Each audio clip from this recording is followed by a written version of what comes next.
Le Vendée Globe, une aventure humaine extrême dont l'histoire s'écrit depuis 1989.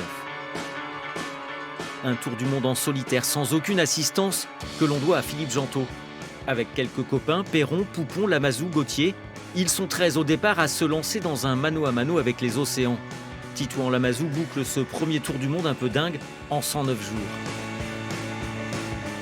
Au fil des éditions, au gré des avancées technologiques, la course a beau gagner en vitesse, les records tombés les uns après les autres, son caractère épique ne réduit pas la voilure. Le VG, comme disent ceux qui savent, c'est par exemple Bertrand de Broc en 93, contraint de jouer au chirurgien devant son miroir de poche. J'ai la langue recousue, je me suis recousu la langue hier soir. Michel Desjoyaux, surnommé le prof, qui réussit un doublé. Vainqueur en 2001, il réitère l'exploit 7 ans plus tard. Des fêtes de voisins improbables, comme ce matin de 2004 où Lecam et Rioux, perdus en plein hémisphère sud, se retrouvent à leur grande surprise quasiment bord à bord. Écoute, c'est incroyable cette histoire quand même.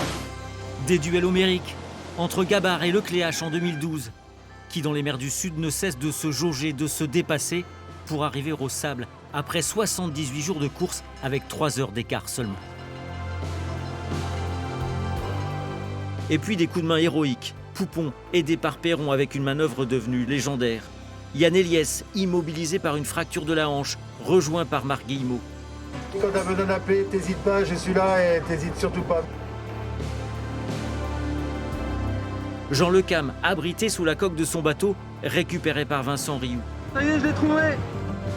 À un moment, j'étais sûr que Vincent était là, quoi. Donc ça, c'était important, parce que si tu sors et il n'y a personne, ben, t'es mal.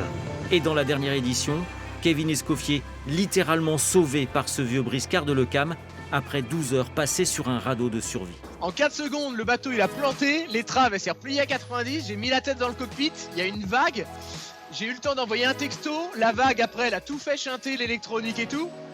Non mais c'est un truc de barjot. Des sauvetages souvent délicats, risqués, dans une mer hostile, qui chahutent le classement.